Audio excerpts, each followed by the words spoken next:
If you've got a thirst for knowledge and a love for craft beer, then tune in to our podcast and let us bend your ear. From UFOs to rock and roll, you'll be ROTFL, you're AO. Saying, are you shitting me? Welcome to our first episode of Season 4, Are You Shitting Me? I'm Aaron. I'm Brett. And today... What's up, shitters? What's up? How you doing? Welcome back to Are You Shitting Me? I am excited about this episode. This is going to be fun. Do you want to tell them what we're going to be talking about here today? Yeah, we're talking about Saturday morning cartoons. Saturday morning cartoons. So This much is fun. Exciting. I loved Saturday morning cartoons. It was such a time. Well, we'll get into the deeper discussion here. Yeah, absolutely. Saturday morning cartoons. Actually, I'm excited about this beer, man. You found this really cool beer. I am so surprised you found something to work with this one. Dude, as always, so difficult to find a beer to pair with these episodes. Yeah. Again, we'd be so much better off just finding beers and then creating episodes to go with it. Saturday morning cartoons has been on our radar for most of last year. Yeah. It was just one of those like, all right, we're finally going to do this episode and try to find a beer that's called Saturday morning cartoons. Yeah. I'd been to several different large liquor stores and I'm like, here's what I want to talk about. And I need a cartoon. I need Saturday morning. I need, whatever. And everybody's like, nope, we got nothing. Even where I found this, I told the guy, like, this is what I'm looking for. And he didn't even think about this. This is a sour ale. Yeah, we haven't had a sour Mystery yet. Machine. I thought we did, but... Did we? It's because... No, I think we did have one. But yeah, it's because I don't like them. So this one's Mystery Machine, which is a nod to Scooby-Doo and the gang and their van. Yep. Zoinks! Yeah. This is by 93 Octane Brewery in St. Charles, Illinois, so a suburb of Chicago. I like the name of that brewery. That's a good name. I already opened mine. I haven't tasted it yet, though. It's got a real pineapple, very fruity smell. Yeah, that's almost like Hawaiian Punch. If you smell it, it smells like Hawaiian Punch. It's got a lot of action.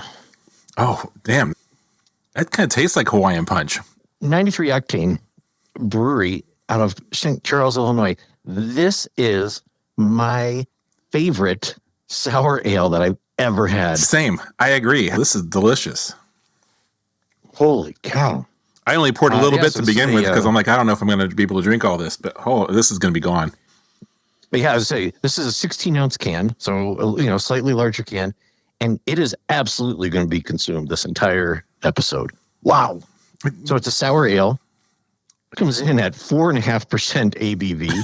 And yeah, it is like a tropical punch. Almost sour. like Kool-Aid, which totally makes sense why it ties in. They could have maybe done this on purpose or not, but like Kool-Aid was certainly something we had with cereal while watching cartoons. And this kind of tastes like that to me. I think the gang totally would dig this. This is, wow. Aaron just chugged like his whole glass. I did. That was So it's got 3.91 out of 5 stars on Tapped.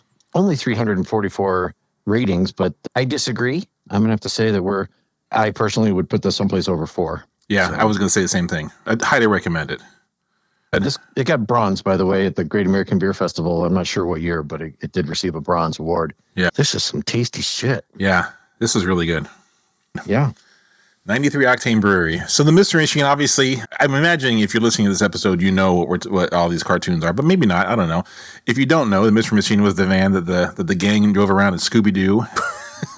Anything pre-Scrappy is really what we're talking about here. Scrappy is where they kind of jump the shark. And that's when he jumped the shark, yep.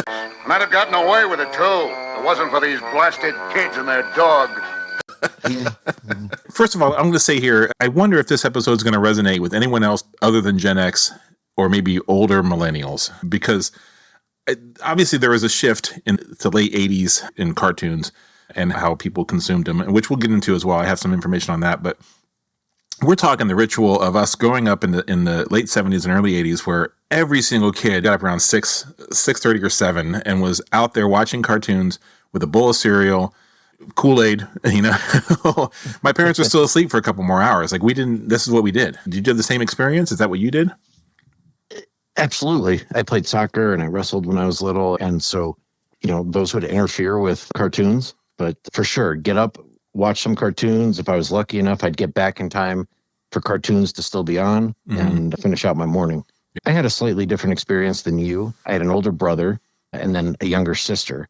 My sister's about 7 years younger than I am. So when she's watching cartoons, she's watching different cartoons than what I was watching. Right. Because back in the day, we had one TV. We had to watch whatever everybody said they wanted to watch. So at some point, we'd have to let her watch cartoons. And so I also watched cartoons that were geared more towards younger kids or even females. Right. So. Yeah.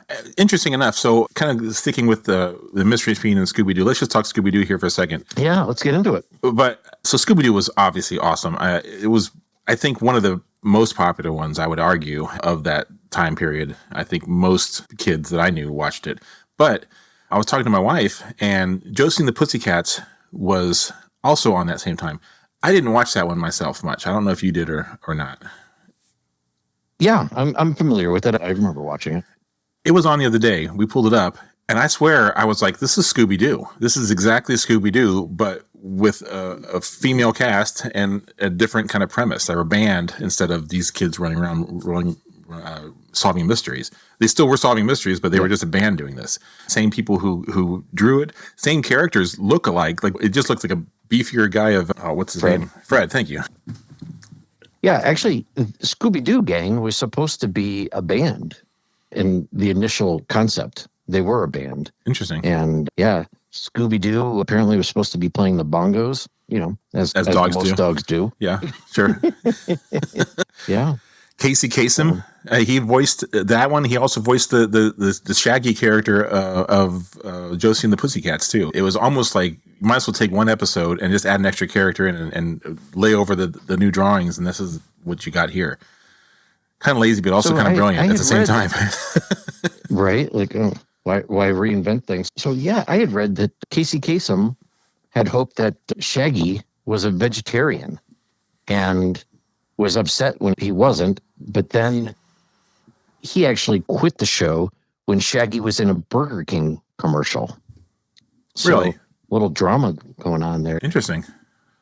I was always surprised. As a kid, obviously Casey Kasem was on the top 40, and I heard him every Saturday morning, but I didn't make the correlation as a younger kid until I read it somewhere or someone told me. I'm like, oh, and then you totally hear it, But I think as a kid, we didn't. Yeah. I don't think I even realized that. I didn't recognize them as any other than just cartoon characters. Scooby was a real dog. Right, These are voicing these things? Scooby's name was supposed to be something else to begin with. You remember that? I know. You mentioned it in an episode. It's supposed to be now. Too much.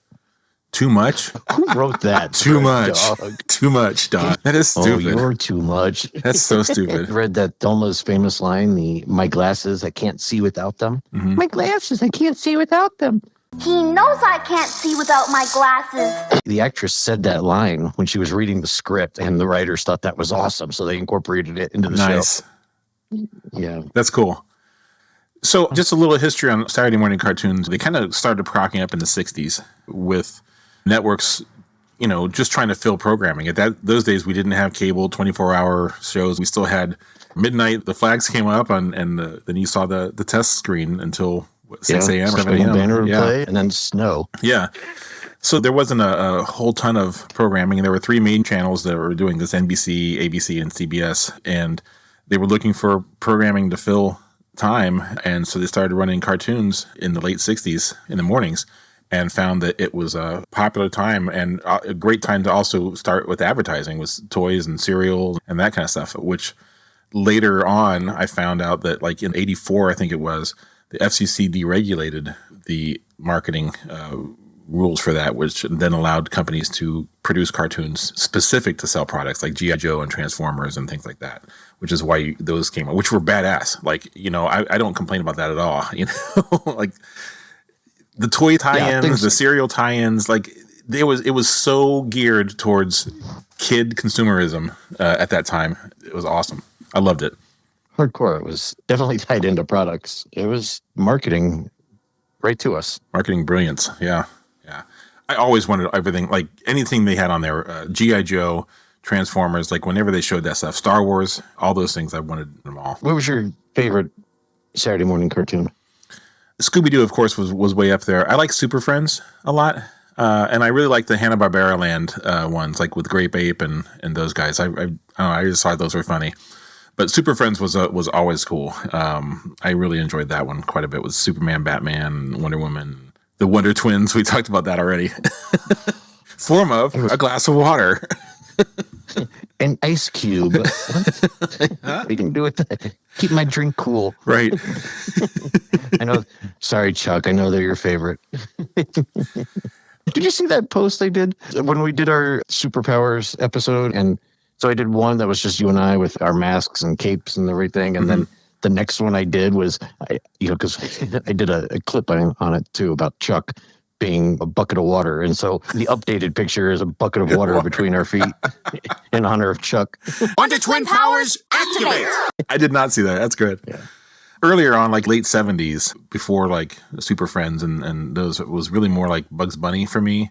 Flintstones. Yeah, Looney Tunes. Yeah, Looney Tunes and Flintstones. I watched a lot of the Jetsons. So I think the early to mid 70s were those. And then obviously it moved more to Scooby-Doo for me, Fat Albert, Smurfs and He-Man. Those were a little bit more like my brother's age. I watched them because kind of like you or your sister was younger. Yeah. I watched them, but they weren't so much as my age. Like I didn't have the toys as much for those as I did for the other ones, like Scooby-Doo and stuff. Yeah. Although I did have G.I. Joe and Transformers though, so I guess I probably did have them. I didn't play with them as much. Looney Tunes was huge. Scooby-Doo was definitely a part of my routine. I have to pay homage to the cartoons that came out in like 69. Yeah. These old cartoons, you got to give them a nod. Looney Tunes was like 72, but I think where it really hit for us was early 80s. Those were the cartoons. Golden that years really, of the cartoons. yeah, that's what they call it. They call it the golden age of Saturday morning cartoons. And I think things by the 90s had to take a turn, definitely by the early 2000s. Well, I did actually do some research on why it faded out like that. And obviously the rise of cable and 24/7 TV, like we talked about, like you now have a Cartoon Network. Why do I need to wake up and watch cartoons when I can just turn it on anytime during the day? Obviously streaming services, Netflix, I can just pull it up right now. I can watch the entirety of Looney Tunes right now. If I want to watch every single episode of Scooby-Doo, I could right now, which is cool. But also I think a little bit, I don't know, it's kind of sad because I don't think there's the excitement of it anymore. I think that's every show. I mean, shows that are on TV, like Seinfeld or Friends or all those shows too. It was an event to go watch the shows or Cheers. And same with Saturday morning cartoons. It was an event for us. But in 1990, Congress passed the Children's Television Act, and it required that the networks program at least 3 hours of educational and informational, so they call it EI programming. And because the networks were required to put the EI programming in, the easiest place to do it was Saturday mornings during those prime hours, because they weren't going to do it during prime time at night. So, right. And like you said, networks were only on the air for whatever the math is, 16 hours a day or 20 hours a day. And so they were limited. They had to pick, and they put it in the morning, which that's every kid's dream, is to wake up and be educated.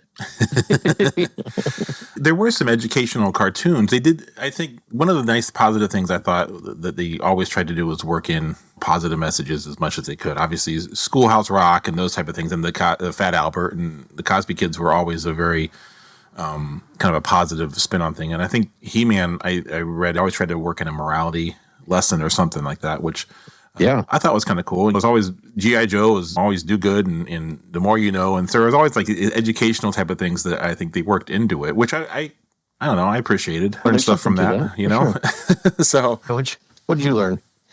I know not to touch electrical wires now that they're down on the ground. G.I. Joe taught me that. I did find a list of according to what I found, 35 public service announcements that they had with G.I. Joe.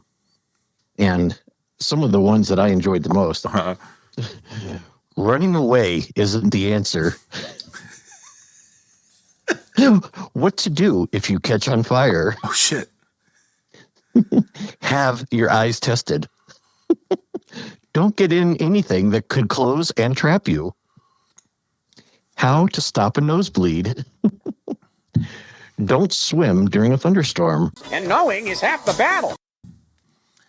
Those are all things that, yes, they sound kind of funny, but we learn these things. Today's, you hear people, oh, don't eat a Tide Pod. Like, these are common sense things that people learned. And I think the fact that we all got up early on our own, made cereal, did all that stuff ourselves, we were up before our parents were. And sometimes I was out playing already before my parents even got up, out in the neighborhood, and I wouldn't come in until 8, 9 o'clock at night. We were much more independent, but that kind of stuff helps us be more independent. I just saw an article the other day. They had to make an announcement. Don't surf on the subway lines. Like, don't climb up on top of the subway lines and ride them, because kids are doing that. And like, they've had like 6 kids die in New York City for doing it. Like, you shouldn't have to tell people not to be an idiot. But they don't know. They don't know that they're idiots. Because they don't have cartoons. They didn't have these cartoons telling us, hey, this is how you stop a nosebleed. To stay away from down electrical lines. Don't swim during a thunderstorm. Like, never hire a hooker. What? G.I. Joe. Go, Joe. Never pay when you can get it for free.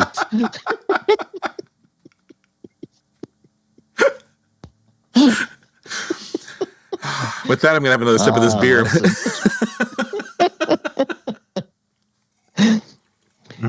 Oh, that's good stuff. Oh, good. I love this beer. Gosh, yeah. This We beer. go 93 Octane. Yeah. We should check out some of the other beers for sure. I actually heard that they do rotating flavors of these. So find out what else they have, and maybe we're going to make a road trip. It's not far. Yeah.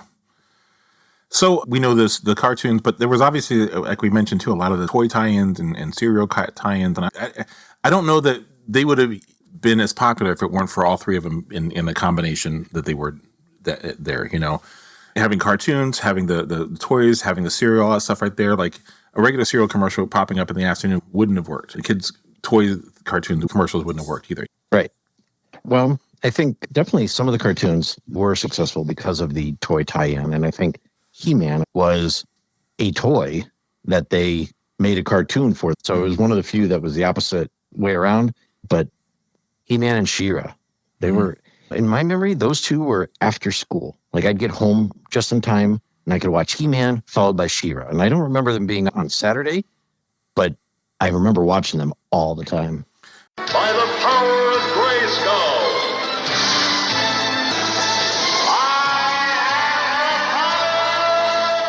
My after school ritual was a little bit different. I remember coming home younger, like kindergarten, first grade, second grade kind of stuff. I'd come home and it would be like Sesame Street, Dukes of Hazzard, and then like the $6 Million Man or something like that. Like, it would just go right into all those things. And I remember watching a lot of that stuff, like Sesame Street, Dukes of Hazzard, Incredible Hulk. Those were all ones I watched in the afternoon. Obviously, things were different all over the country and the world. I remember in Germany, there was one English-speaking channel at the time. And you were lucky if you had a show on that you wanted to watch. A little bit different when I lived in the U.S. as a kid. Different networks, different stations playing different stuff. So, yeah, it's funny because I can remember there was a show that I used to love as a kid. It was called Dusty's Treehouse.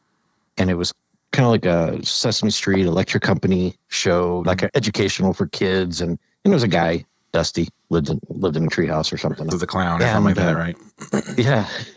But it's funny because it's like, I remember that show. And I tell people, like, yeah, you remember Dusty's Treehouse? And they're like, never heard of it. Mm-hmm. So I think it was a regional thing. But, kind of like not everybody had the Bozo Show. Yeah, I do remember the Bozo show. I had the records. I had one of the first vinyl records I had was a Bozo record as a kid. I still do have it. Oh, you do? Nice. I do. Playing the grand prize bucket game. That was the bomb. WGN out of Chicago. I don't know if I remember that actually, one. Yeah, on the Bozo show, they had it was a game. They pulled one boy, one girl out of the audience, and then they had like 6 buckets spaced out, a foot apart each one. Oh, yeah. And they had to throw a ping pong ball into the bucket. I forgot about that. Like, yeah, like, here's 10,000 toys for getting it into bucket 2. Yeah. Like, I always wanted to go on the show. That's right. I didn't live in and they would Chicago win these huge prize things. They're like, oh, yeah, I do remember that. Yeah, it was a ton of toys. And you're like, yes, that's what I need. I need to go on the Bozo show. What was one of your favorite toys growing up then? Like, and maybe it doesn't have to be necessarily specific. It's tied to cartoons. I don't remember any toys related to cartoons. I know that I had Star Wars action figures. You had G.I. Joe, right? Yeah. No. You didn't? I didn't have any G.I. Joe guys. Interesting. I love G.I. Joe, the cartoon, but No, my neighbor had them all. So I'd just go to his house and play. I never had one G.I. Joe Wow. toy. Yeah, we had a lot of the He-Man ones. Now, to be clear, I did have, back when G.I. Joe was about 12 inches tall, I had those dolls, but never the little 4 or 5 inch guys. Yeah, with all the opposable. They were cool because they had everything moved. Like, the Star Wars ones came out and like the arms were all stiff and the legs were stiff, and all of a sudden now you had knees and legs and joints, and you could like pose them, and like it was so cool to play with those guys. Yeah. Now I will say, Smurfs. When I lived in Germany, Smurfs were huge, and it was kind of before they became really big in the U.S. So I saw that Smurf figures. There was it was based on a Belgian comic series called Peyo, so that doesn't surprise me that they were big in that area. The Smurfs cartoon ran from 81 to 89. Little fairy elves. If you don't know what they are, then you're either too young or too old. But they only had 3 females, so I'm sure. And lots of Smurfs. Papa Smurf looks pretty happy all the time. So Smurferific. Gargamel and what was the cat's name? Azrael or something like that. Did you remember Inspector Gadget? Loved Inspector Gadget. That was awesome. We were just talking about that the other day. Karen and I were, because I don't know why, I suddenly just started singing the song, and Karen's like, I love that show. And yeah, but the movie wasn't that great. Da-da-da-da-da, Inspector Gadget. You know it. Come on. Inspector Gadget. And then you had Dr. Claw. Gadget. He had a cat too, like that head on the on a pillow in his Dr. Evil kind of way. Inspector Gadget was on from 83 to 86. That's it. Really? So must have watched it in reruns all the time. You must have watched it in reruns? No. I watched it in real time too. I'm just saying, because it seemed like it was on for forever, but it was only on for like 3 years. So probably just watched it over and over and over. Yeah. It is said that he had 14,000 gadgets. That's a lot. Yeah. I just remember roller skates always screwed everything up for him. That's right. He was always slip sliding all around, and like, why not just take it off at that point? Right? Hey, who built these shoes? One of the early ones we talked about, Bugs Bunny and the Roadrunner show. Obviously, they were, for anyone who hasn't watched it, were kind of a series of mini cartoons in themselves. We had characters and shows, like there was obviously Bugs Bunny and Daffy Duck, or Bugs Bunny and Elmer Fudd type of thing, or obviously Roadrunner and Wile E. Coyote, or Who Was the Chicken? Dude, that Roadrunner was a real dick. You know, every time the Roadrunner show come on, that was when I was like, oh, I hated this one, because I just like, he always got away. It wasn't a point, you know? Like, let him get caught one time, you know? He always had an anvil. Right. Yeah. It's true. I always wanted him to get caught. Foghorn Leghorn, that's the chicken guy. Go, I say, go away, boy, you bother me. All right. Yeah. I don't know that he's PC. Looking back, I don't know that. I don't think a lot of these were PC. I think that's probably another reason why they don't run as much anymore. I watched something the other day that was like mid-90s, and I was like, oh, wow, that would not be made today. Even in the 2000s that are like, oh, wow, that wouldn't go fly anymore today. I think there's a lot of things. I'd like to think they were getting better as a society, but I don't know if that's true. We're not. But we don't have any more Saturday morning cartoons anymore. Of course, how can we be better as a society? Right. Kids don't know that stuff. They're eating Tide Pods. Falling Anvils is a Instagram account that I follow. They have just random stuff about anvils. Nice. They don't post that often, but yeah, good anvil humor. You can't go wrong with that. I own an anvil. Of course you do. I have one out in my garage. Just in case I want to start smithing anytime soon. Get a piece of metal really and start hammering it. And then bang it with a hammer. And then what? Look how flat I made it. Look at this. Cool, right? Look what I did to this railroad tie. Like, woo, what are you going to do now? So speaking of my sister, and I'm sure your brother was into it too. You remember the Care Bears? Did you watch Care Bears? Sorry, Ben. I do remember the Care Bears. I think Ben and I were both a little bit older for that. Like it wasn't quite, I think it was just a little bit younger for us, you know? Well, Care Bears were also a huge marketing opportunity for, I don't even know what toy company it was, but Hasbro, probably. Care Bears. I just remember my sister had every Care Bear there was, and it was a big deal. And then they had movies. And actually, Karen was into Care Bears. I remember that. She said that. And so she was kind of between Ben and I. And so it obviously was around at the time. Maybe it just was something I just wasn't interested in. When you get a 10-year-old boy and you have either G.I. Joe or Care Bears, which one's you going to watch? Well, and I'll tell you why you weren't. Now, see, this was probably good for us, but we didn't pay attention. But they had things like The Kingdom of Caring and had Care-a-Lot and the Forest of Feelings. I've got a Forest of Feelings. So I'm going to start saying to Karen, hey, baby.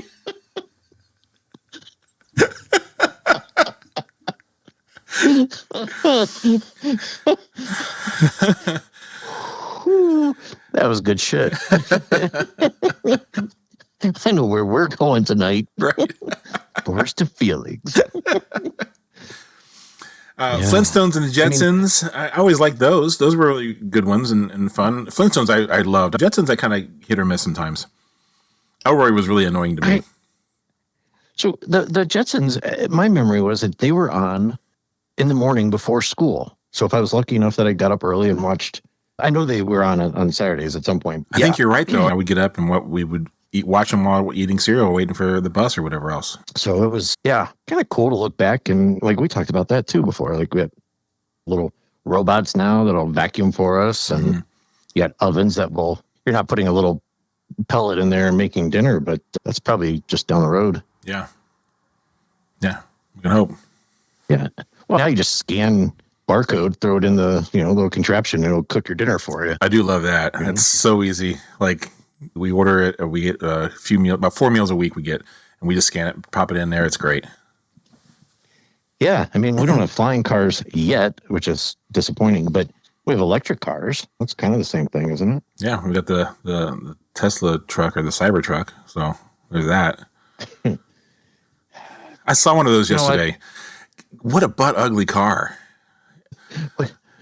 We have quite a few of those around us, and you know what? I don't want to knock it until I try it. But hey, by the way, if anybody wants us to try their butt ugly car, trucks, yes, and you know what? Nobody's going to send us anything if you keep calling it the butt ugly car. You know what? It's just futuristic.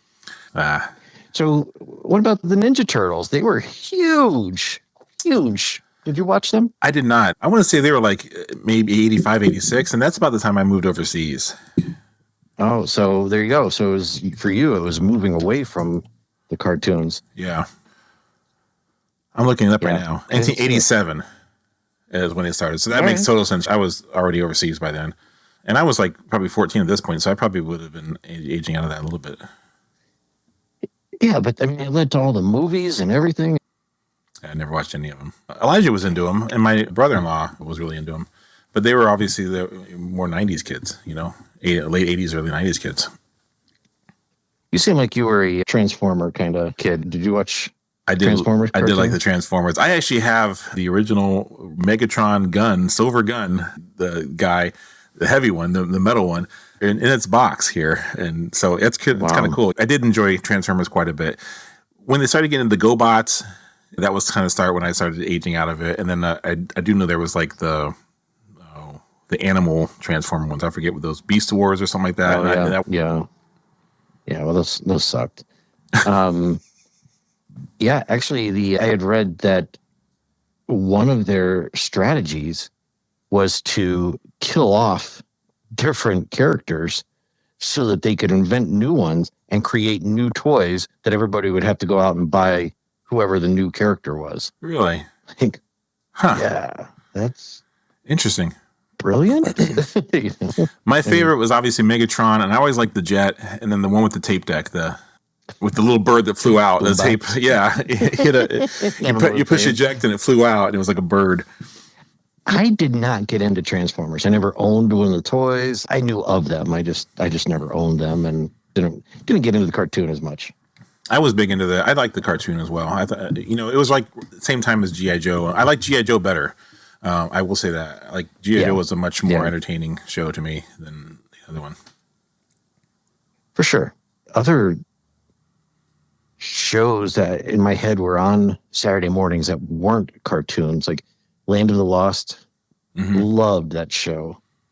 Used to love that. You mentioned earlier Schoolhouse Rock. I learned so much from Schoolhouse Rock. Schoolhouse Rock was the little 3-minute animated shorts launched in 1973 and taught us all some amazing things like American history and grammar, science. They had a junction. What's your function? Yeah, so you got it. And then I'm Just a Bill, I think, was probably my favorite. Yeah, I think that's probably the most popular one. That one resonates. Everybody knows. Still, yeah. Yeah.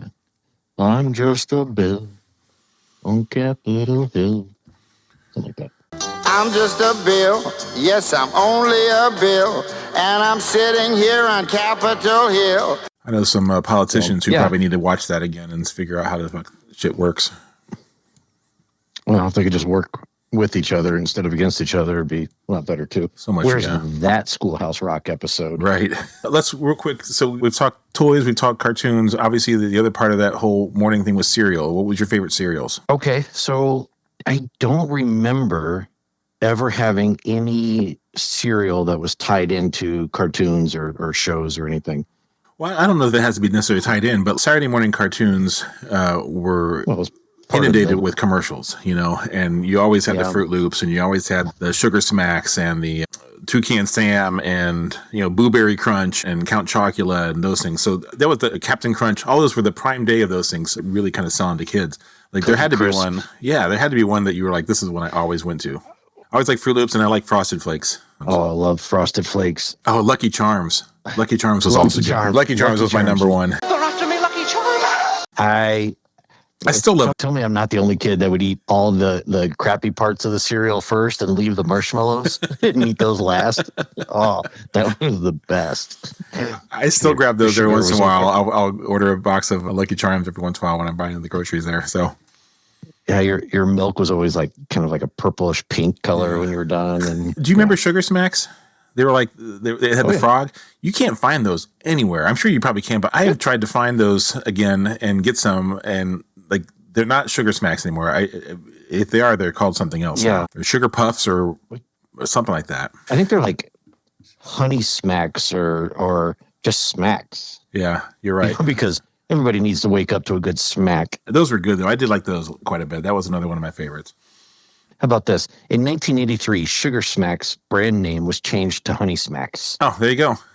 I have finished this beer officially. This was hands down one of my favorite beers we've had on the show in general, I would say. This is a really good one. I would have this one again. As I mentioned, I hate sours generally. And this is delicious. It's really good. Mystery Machine Sour Ale by 93 Octane Brewery in St. Charles, Illinois. Really good job. This one's awesome. If you can get it, I definitely highly recommend trying it out. Absolutely. But what was your favorite Saturday morning ritual, cartoon? Maybe you had a different experience than we did. Obviously, we talked about living in different parts of the country or different parts of the world. We'd love to hear what you did and what your favorite things were. To that listener in Ireland, was there a Saturday morning ritual? I don't know. Did you like the Lucky Charms or no? Oh, really? Well, I mean, inquiring minds want to know. That's how we lose listeners. Hey, I'm a quarter Irish, so I feel like I'm good there. So I can make the jokes. That's right. Next thing I say, they're all drunk. Right. Thank you for joining us. We really do appreciate all of you listening to us and continuing with your support. Be sure to like and follow us on our socials, aysm.show. You can also follow us on Untapped, aysm_show. Saturday morning cartoons, fun discussion, Mystery Machine beer, really good stuff. Did we miss any cartoons? Oh, I'm sure we missed a ton of them. Let us know. Yeah, I'm sure we missed a ton of them. Yeah. We only talked about the good ones. Nice.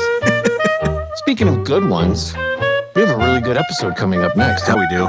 Yeah, it's going to be